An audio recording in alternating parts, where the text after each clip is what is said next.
ഒരു വണ്ടി ആക്സിഡൻ്റ് ആയി കഴിഞ്ഞാൽ എങ്ങനെ ഇൻഷുറൻസ് ക്ലെയിം ചെയ്യാന്നുള്ളത് ഞാൻ പ്രോപ്പറായിട്ട് നിങ്ങൾക്ക് പറഞ്ഞുതരാം. അപ്പോൾ പച്ചക്ക ഊരി വന്ന് കയ്യിൽ ഇതിൻ്റെ ഞാൻ പറഞ്ഞില്ലേ എൻ്റെ ബില്ല് ഉണ്ട് എൻ്റെ കണ്ണിൽ കണ്ടോ. ഗസ് ചെയ്യുന്ന ഒരാൾക്ക് ഞാൻ എന്തെങ്കിലും സർപ്രൈസ് തരാം. എനിക്ക് 1,73,000 രൂപയുടെ പണിയുണ്ട്. ഇടിച്ച് രണ്ട് വാക്കിന് വീണ് ഒരഞ്ഞ് കുറച്ച് ദൂരം പോയി.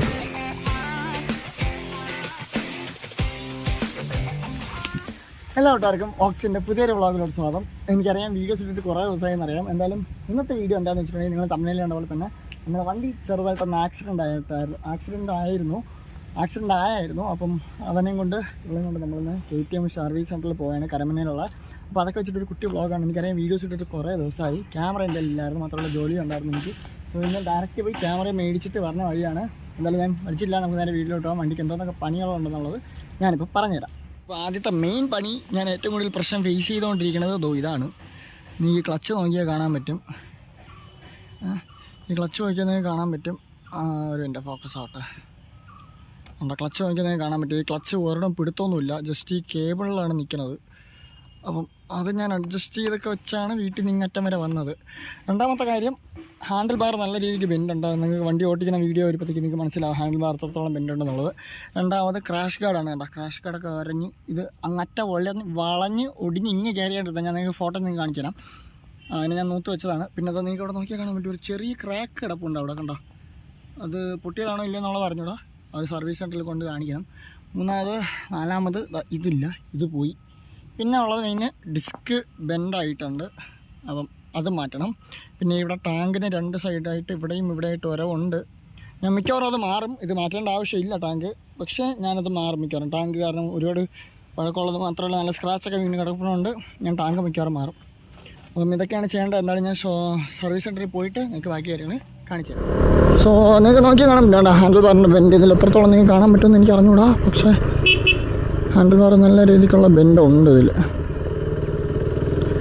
കേട്ടോ. ഞാൻ നേരത്തെ പറഞ്ഞ പോലെ ജിത്ത് ചേട്ടൻ എൻ്റെ അടുത്ത് പറഞ്ഞായിരുന്നു, അതായത് നമ്മളെ റൈഡേഴ്സ് കഫേയിലുള്ള ചേട്ടൻ എൻ്റെ അടുത്ത് പറഞ്ഞായിരുന്നു, ഇൻഷുറൻസ് ഇടുന്നതിനെക്കാട്ടി നല്ലത് പൈസ അല്ലാതെ ഇട്ട് വണ്ടി പണിയുന്നതായിരിക്കുമെന്ന്. പക്ഷെ അങ്ങനെ പണിയാലും 9,000 രൂപ എന്താവുമെന്നാണ് പറഞ്ഞത്. അത് അതിനെ പറ്റിയിട്ട് എൻ്റെ അടുത്ത് പുള്ളി പറഞ്ഞത്, അതായത് ഇപ്പം നിലവിൽ എനിക്ക് ഓടിക്കാൻ വേണ്ടിയിട്ട് ഹാൻഡിൽ ബാർ മാറ്റി, ക്ലച്ച് മാറ്റി, ക്രാഷ് ഗാർഡ് മാറ്റി കഴിഞ്ഞാൽ എൻ്റെ വണ്ടി വേറെ വലിയ ഇഷ്യൂ ഒന്നും ഉണ്ടാകാതെ എനിക്ക് 2-3 വർഷത്തേക്ക് കൊണ്ടു നടക്കാൻ പറ്റും. കാരണം അത്രേ ഉള്ളൂ. പിന്നെ ഞാൻ പറഞ്ഞ പോലെ ഈ എഞ്ചിൻ്റെ ആ ക്രാഷ് ഗാർഡ് പറഞ്ഞ സൈഡിലുള്ള ഒരു ഇത്, അത് വലിയ പൊട്ടലൊന്നും അല്ല, പക്ഷെ മാറ്റി വെച്ചിരുന്നാൽ നല്ലതായിരിക്കും, അത്രേ ഉള്ളൂ. അപ്പോൾ പിന്നെ ഉള്ളത് ടാങ്ക്. ഈ ടാങ്കും സാൻഡ് പേപ്പർ ഇട്ട് വെച്ചിട്ട് ജസ്റ്റ് പെയിൻറ്റ് ടച്ച് ചെയ്ത് വിട്ടാൽ മതി. അപ്പോൾ ഞാൻ മറ്റേ പുള്ളിയെ വിളിച്ചായിരുന്നു, ചേട്ടാ ഇങ്ങനെയാണ് ഇൻഷുറൻസ് ഫുള്ളായിട്ട് കിട്ടൂലെന്നാണ് പറയണത്. അപ്പോൾ ചേട്ടന് പൈസ ഇടാൻ പറ്റുമെന്ന് ചോദിക്കുന്നതിന് മുന്നേ തന്നെ പുള്ളി എടുത്ത വയൽ പറഞ്ഞു, വേണ്ട നീ ഇപ്പോൾ എവിടെയാണ് കൊടുത്ത ഷോറൂമിലല്ലാന്നുണ്ടെങ്കിൽ നേരെ കരമന KTMൻ്റെ സർവീസ് സെൻറ്ററിൽ കൊടുത്തിട്ട് വണ്ടി നീ ഇൻഷുറൻസ് ഇട്ടിട്ട് ബാക്കി എന്താണെന്ന് വെച്ചാൽ ചെയ്യാമെന്ന് പുള്ളി പറഞ്ഞു. അപ്പോൾ ചേട്ടനും പറഞ്ഞു, ശരി നീ ഷോറൂമിൽ കൊണ്ടുപോകും, എന്നിട്ട് വണ്ടിയുടെ അതായത് ഇടിച്ചു കഴിഞ്ഞതിന് ശേഷം പറ്റിയിട്ടുള്ള എല്ലാ പണികളും അവിടെ കാണിയിട്ട് ഇൻഷുറൻസ് ഇട്ടോട്ടെ എന്ന് ചേട്ടനും പറഞ്ഞു. അപ്പം അങ്ങനെ നമ്മൾ അവിടെ ഇപ്പം കരമന സർവീസ് സെൻറ്ററിൽ വന്ന് നിൽക്കുകയാണ്. ഇപ്പോൾ ഓഫോ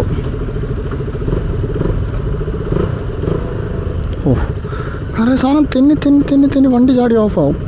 അത് ബ്ലോക്കിൽ നിൽക്കുന്ന സമയത്ത് വണ്ടി ചാടി ഓഫാവണോണ്ട് ദൈവം സഹിക്കില്ല. അമ്പോ. പിന്നെ വേറൊരു കാര്യം, ഈ എൻ്റെ വണ്ടി ഇടിച്ചില്ലേ, എൻ്റെ വണ്ടി ഇടിച്ചത് മീറ്റിയോർ 650 ആണ്. പുള്ളിയുടെ വണ്ടിക്ക് 1,73,000 രൂപയുടെ പണിയുണ്ട്. പുള്ളിയുടെ തെറ്റാണ് വന്നിടിച്ചത്. ഞാൻ ഇടിച്ചത് എങ്ങനെയാണെന്ന് പറഞ്ഞില്ലല്ലോ, ഞാൻ പറഞ്ഞുതരാം. ഞാൻ എൻ്റെ കമ്പനിയിൽ വണ്ടി ഓടിച്ച് പോയായിരുന്നു.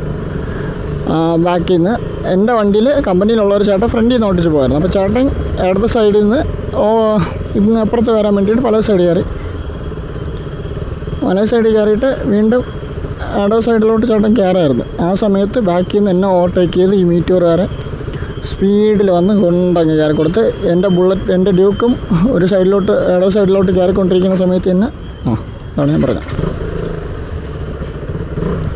എൻ്റെ ഡ്യൂക്കും വലത് സൈഡിൽ നിന്ന് ഇടത് സൈഡിലോട്ട് കയറി വന്നപ്പോഴത്തേക്കും ഇടിച്ച് രണ്ട് വാക്കിന് വീണ് ഒരഞ്ഞ് കുറച്ച് ദൂരം പോയി. എല്ലാം കൊണ്ടും സെറ്റായി.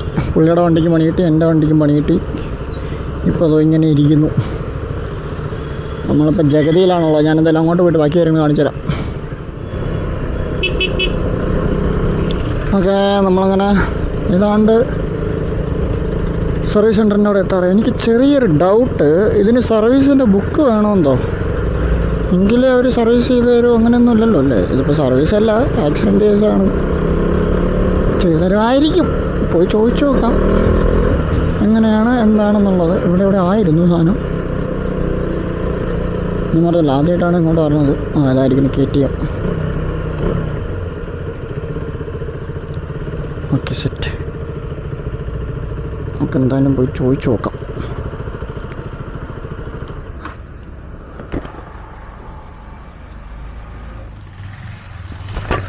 ഓക്കെ, അപ്പം ക്ലച്ചൊക്കെ ഊരി വന്നു കയ്യിൽ.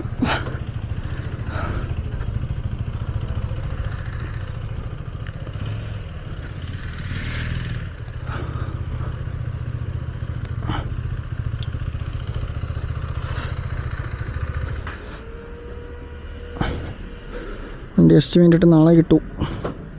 എന്നാലും ഞാൻ ഇവിടുത്തെ കാര്യങ്ങൾ കഴിഞ്ഞിട്ട് വരാം. സോ ഇന്ന് രണ്ടാമത്തെ ദിവസമാണ് നമ്മൾ വണ്ടി കൊണ്ട് കൊടുത്തതിന് ശേഷം. അടുത്ത ദിവസം, അതായത് രണ്ടാമത്തെ ദിവസമാണ് നമ്മൾ ഷോറൂമിലോട്ട് പോകാൻ പോണത്. അവർ എസ്റ്റിമേറ്റ് ഒക്കെ ഇട്ടായിരുന്നു. അതിൻ്റെ പ്രൈസ് കണ്ട് എൻ്റെ കണ്ണുള്ളി ഞാൻ നിങ്ങൾക്ക് കുറച്ച് കഴിഞ്ഞ് കാണിച്ചു തരാം. സംഭവം അവരെൻ്റെ ഇമെയിൽ അയച്ചിട്ടുണ്ട്, ഞാൻ കാണിച്ചു തരാൻ വേണ്ടിയിട്ട് അത് ജസ്റ്റ് ഒന്ന് പ്രിൻ്റ് ഔട്ട് എടുത്ത് വെച്ചിട്ടുണ്ട്. ഇനി KTM സർവീസ് സെൻറ്ററിൽ പോയതിന് ശേഷം അവരെ നിന്ന് സീലൊക്കെ മേടിച്ച് അത് കൊണ്ടുവന്നാലേ നമുക്ക് ഇൻഷുറൻസ് കമ്പനി കൊടുത്തിട്ട് നമുക്ക് വണ്ടി ക്ലെയിം ചെയ്യാൻ പറ്റത്തുള്ളൂ. ഒരു വണ്ടി ആക്സിഡൻ്റ് ആയി കഴിഞ്ഞാൽ എങ്ങനെ ഇൻഷുറൻസ് ക്ലെയിം ചെയ്യാന്നുള്ളത് ഞാൻ പ്രോപ്പറായിട്ട് നിങ്ങൾക്ക് പറഞ്ഞുതരാം. നമുക്ക് എന്തായാലും ബാക്കി കാര്യങ്ങളോട്ട് പോകാം. ഓക്കെ, അപ്പോൾ നമ്മളങ്ങനെ ഹെൽമെറ്റിനകത്തോട്ട് കയറി. ഇതാണ് എസ്റ്റിമേറ്റ് ഇട്ട ബില്ല്. അതിൻ്റെ സ്റ്റാപ്ലർ പോയി, കുഴപ്പമില്ല. ഇതാണ് അതിൻ്റെ ബില്ല്, സർവീസ് എസ്റ്റിമേറ്റ്. ഇതിലിനി നമ്മൾ ഇവിടെ ഓതറൈസ്ഡ് സിഗ്നേച്ചർ കൊണ്ട് അത് സീൽ ചെയ്തും ഒപ്പിട്ടൊക്കെ വാങ്ങണം. ഇതിൻ്റെ ഞാൻ പറഞ്ഞില്ലേ, എൻ്റെ ബില്ല് ഉണ്ട് എൻ്റെ കണ്ണിൽ. കണ്ടോ, 26,840 രൂപയാണ് സബ് ടോട്ടൽ എസ്റ്റിമേറ്റിൻ്റെ ഗ്രാൻഡ് ടോട്ടൽ. 26,000 രൂപ വരെ പണി വണ്ടിക്കുണ്ട്. അത് കൊച്ചു പണികളൊക്കെയാണ്. പിന്നെ KTM വേണ്ടി തന്നെ ഓരോരോ കുഞ്ഞു പാർട്സിന് പോലും നല്ല പൈസ ആകുമെന്ന് ഞാൻ മുന്നേ പറഞ്ഞിട്ടുണ്ടായിരുന്നു നിങ്ങളുടെ അടുത്ത്. സോ നമുക്ക് നേരെ ഇനി അങ്ങ് പോയിട്ട് നേരെ എന്ത് ചെയ്യാം, നമുക്കിത് ക്ലെയിം ചെയ്യാനുള്ള വഴി നോക്കാം. ഓക്കെ, എനിക്ക് മനസ്സിലാവാത്തൊരു കാര്യം, എനിക്കറിയാം ഞാൻ വീഡിയോസ് ഇട്ടിട്ട് കുറേ ദിവസമായി, പക്ഷേ സ്റ്റിൽ വീഡിയോസ് ഇടുന്നില്ലെങ്കിൽ പോലും സബ്സ്ക്രൈബേഴ്സ് ഇങ്ങനെ 1, 2, 3 ആയിട്ടൊക്കെ വെച്ച് ഇങ്ങനെ കൂടി വരുന്നുണ്ട്. പഴയ പോലെ നമ്മളെ വീഡിയോസിനൊന്നും വ്യൂസ് ഇല്ലയെന്നും എനിക്കറിയാം. അതെൻ്റെ പ്രശ്നം കൊണ്ടാണെന്നും എനിക്കറിയാം.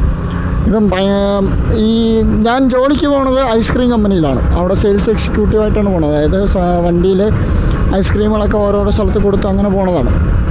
അപ്പം അതിൽ ഈ 2 സീസൺ, അതായത് ജാനുവരി ടു മെയ് വരെ സീസൺ സമയമാണ്. നല്ല ചൂടൊക്കെ ആയതുകൊണ്ട് തന്നെ ഐസ്ക്രീം നല്ല രീതിയിൽ വിറ്റ് പോകുന്നൊരു സമയവും കല്യാണ സീസണുകളൊക്കെ ആയതുകൊണ്ട് തന്നെ എനിക്ക് ഭയങ്കര ബിസി ആയിരിക്കും ജോലിയിൽ. കാരണം എപ്പോഴും ഓട്ടോ ഒക്കെ കാണും, അങ്ങനെയൊക്കെ ആയിരിക്കും. ഈ മെയ് ഒന്ന് കഴിഞ്ഞ് കഴിഞ്ഞാൽ പിന്നെ മഴ സീസൺ തുടങ്ങുമ്പോൾ ഇതൊന്ന് കുറയും, നമുക്ക് പിന്നെ ലീവുകളായിരിക്കും. സോ ഞാൻ പറഞ്ഞു വന്നത്, അടുത്ത മാസം തൊട്ട് അല്ലെങ്കിൽ അടുത്ത മാസം പാതിയൊക്കെ ആകുമ്പോഴത്തേക്കും എന്തായാലും പ്രോപ്പറായിട്ട് വീഡിയോസ് വന്നു തുടങ്ങും.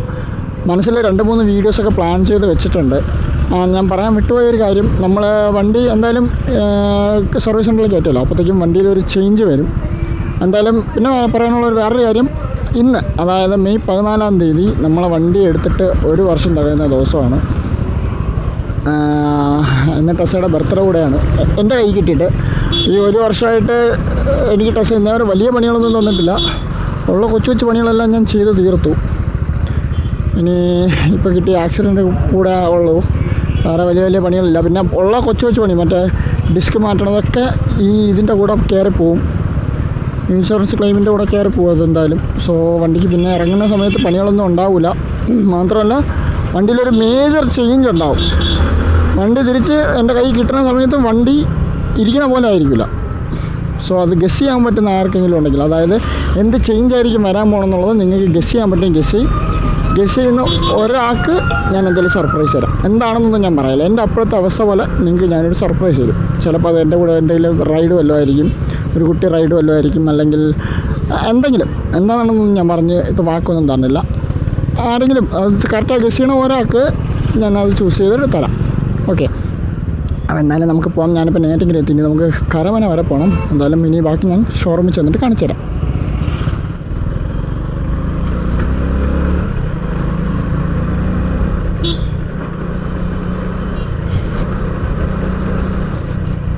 അടുത്ത മാസം വേറെ കുറച്ച് കാര്യങ്ങളുണ്ട്. അത് നടന്നാൽ എന്തായാലും വീഡിയോ ആയിട്ട് ഞാൻ ചെയ്യാം. അത് അടിപൊളി കാര്യങ്ങളാണ്, കുറച്ച് കാര്യങ്ങൾ. അതായത് അന്ന് നമ്മൾ വണ്ടി എടുക്കുമ്പോൾ നമ്മളോട് ഒരു ചേട്ടൻ ഉണ്ടായിരുന്നു, ഞാൻ പറഞ്ഞില്ല, അഭിച്ചേട്ടൻ. പുള്ളിയുടെ കാര്യം വഴി കിട്ടുന്ന ഒരു സാധനമാണ്.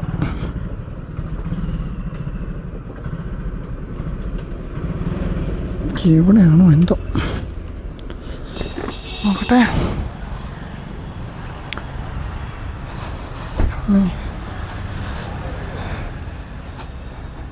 അതായിരിക്കുന്നു.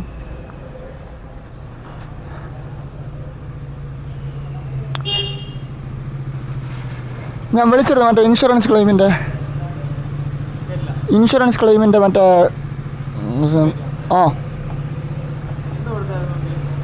ഒരു 4-5 ദിവസമായി.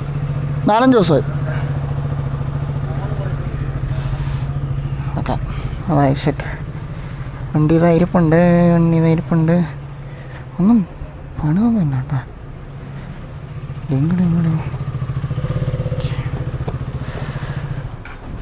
സോ ഓക്കെ, ഇവിടുത്തെ പരിപാടികളൊക്കെ കഴിഞ്ഞു. അവർ സീലടിച്ച് തന്നു.